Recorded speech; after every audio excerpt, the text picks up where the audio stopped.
That's all words. On the 7th of May, Rahul Gandhi is seen inside a polling booth. On the same time, Narendra Modi's rally is not allowed. Penalize him. Penalize Where him is by the all penalty? means. But let not the Congress. Where is the- Let not the Congress party say that the election commission is biased. Well, EC has served a notice now to Rahul. I am getting breaking news now that the EC has served a notice to Rahul Gandhi. I am asking today, for God's sake, what was happening till now? Where was the notice to Rahul Gandhi? Where was the special observer in Varanasi? So when the media picks up the issue, Mr. Sampath Kumar begins to act. And when people question Mr. Sampath Kumar, then people like you, Pawan Verma, will come and say, don't destroy the institutional integrity of these institutions. What about democracy? Is democracy not the reason for the existence of these institutions? Don't throw the baby out with the bathwater. Arnab, you know what I'm saying, so don't misinterpret it. No, Kiran Bedi is responding because you made a charge against Kiran Bedi. Let her respond first, Kiran Bedi, to Pawan Verma. I'm coming to you, Ms. Lekhi and Randeep Surjewala right after that. What did I say?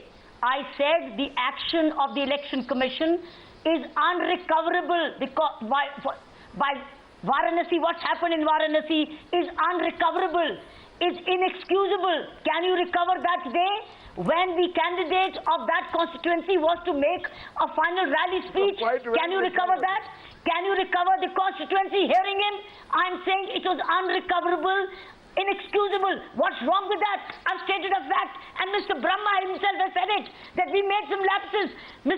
What is wrong in what? I've stated what Mr. Brahma has also said. That day is unrecoverable. Ms. Bedi. Absolutely not. I think BJP had the right voice. If it doesn't, hasn't Mr. Modi been denied to reach out to his constituency as a candidate from the constituency? Hasn't the constituency lost out hearing the prime candidate?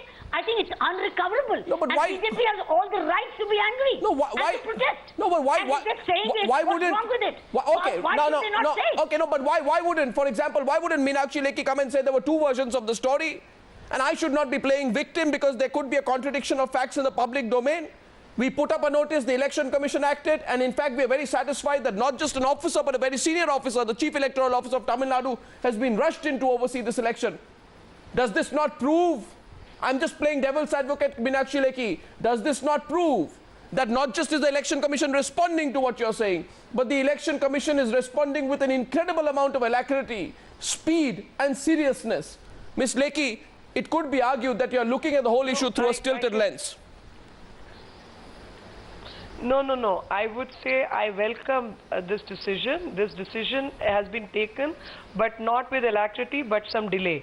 And had this decision been taken impromptu, the results would be different, and nobody will be questioning or having the opportunity to question the Election Commission, and they would have saved the day for rest of the nation. Ms. Lekhi, just a minute. Randeep Surjewala, please be fair tonight. Before I wrap this up, please tell us, do you want the Election Commission to take suo motu action? Because I have a self-contradictory comment of the Chief Election Commissioner of India. The Chief Election Commissioner of India in the context of Rahul Gandhi. Some people will say, let there be an FIR against Rahul Gandhi now. The Chief Election Commissioner says, and I play those pictures. Arnab? No, Mr. Subramaniam, the Chief Election Commissioner says it is a matter of fact that Rahul Gandhi was seeing the EVM in a polling station. That is not a fake picture. It's a real picture. And then he says we will ask for a factual report, and as soon as it is received, further action will be taken. I don't understand. On the one side, Mr. Sampath says it is a fact, and then he says we will ask for a factual report. Mr. Subramaniam, should Mr. Surjewala not himself be asking? Wait for a report in ordering FIR against Mr. I will Modi. answer that. Don't worry. Mr. Subramaniam, Mr. Subramaniam, Answer that. Mr. Subramaniam first. We forget that Mr. Rahul Gandhi is a candidate from Amethi parliamentary constituency. Mr. Subramaniam. I am not being allowed to come in now. Mr. Subramaniam, please. I am not being allowed. I am being filibustered. Mr. Subramaniam, please. I am being filibustered. Mr. Subramaniam, please, who says he's being filibustered. Mr. Subramaniam, please. Allow Mr. Subramaniam in. Yes. Arnab, I am being filibustered continuously. I want to make only 2 points. I also have having connections with UP. I also have my sources of information, and they tell me that there is no genuine reason, and the whole administration was in this way and that way. Probably they made up their mind. I don't want to make an accusation at this point of time. Till now, I have not heard a convincing reason why the rally was not allowed when so many rallies are allowed at so many other places and at the same place for other people, number one. And it is also important to note that I can understand the anger of Modi because so many people had said so many things. When Chidambaram and others say, if Modi becomes Prime Minister, there will be riots all over India. If that is not provocative, that does not get an FIR, now why should this particular thing, at least even without a notice, get an FIR? I am not supporting or opposing anybody. I believe that the Election Commission has mishandled it. I am not attributing motives. I think they have been highly ham-handed in doing whatever they are doing. They are doing an impulse, etc. We need to review the kinds of people that we have in the Election Commission. I am asking a very basic question, and Kiran Bedi, I am coming to this to you before I wrap this up. 1 minute. Rahul Gandhi says that 22,000 people will be killed or something to that effect if Modi comes to power. Today the Election Commission serves a notice to Rahul Gandhi. How am I convinced the Election Commission is not suddenly doing a balancing act? Because it is on the back foot?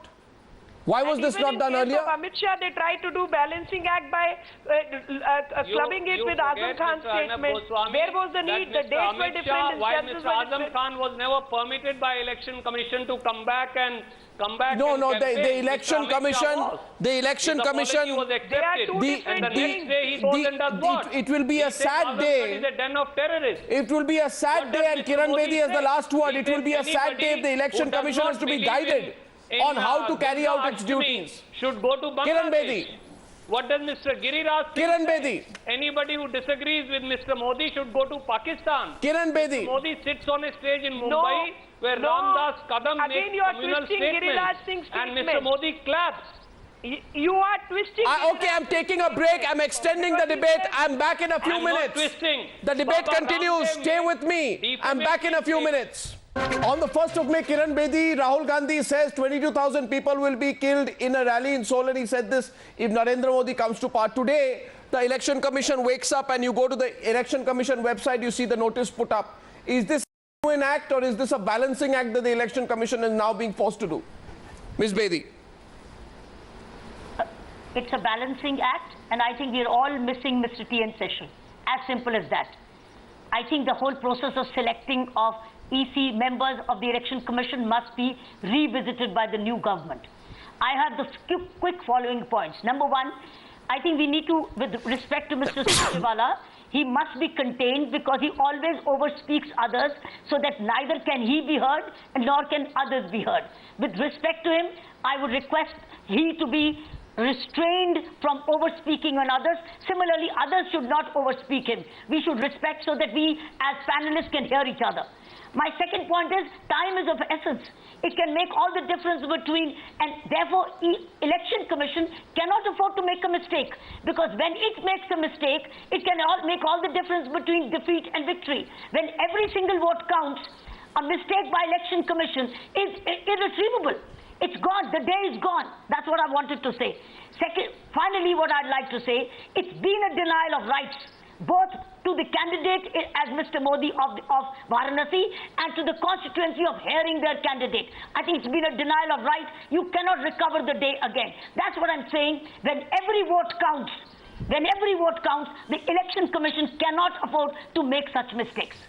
Well, I give Mr. Surjewala one opportunity to respond. Mr. Surjewala, keep it brief because we're wrapping it up quickly. But point number one. Arnab, there are point three number short one points. is Number one, Mr. Surjewala. Nobody prevented Mr. Modi. Mr. Surjewala, allow me to make the point focused. And the focused point is this. Rahul Gandhi says 22,000 people will be killed if Narendra Modi comes to power. 1st of May, right? 1 week and more passes, Election Commission does nothing.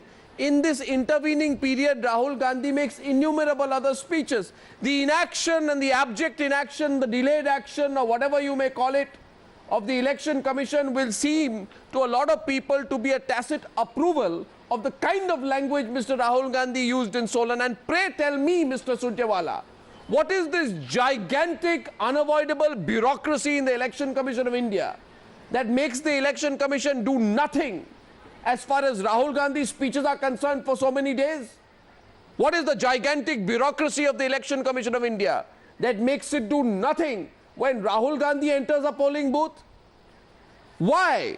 And would you, had Narendra Modi entered a polling booth, or had Narendra Modi given a speech that if Rahul Gandhi comes to power, 22,000 people will be killed, would you have kept quiet and not demanded action? Scratch your conscience tonight, Mr. Surjewala, as you reply to that.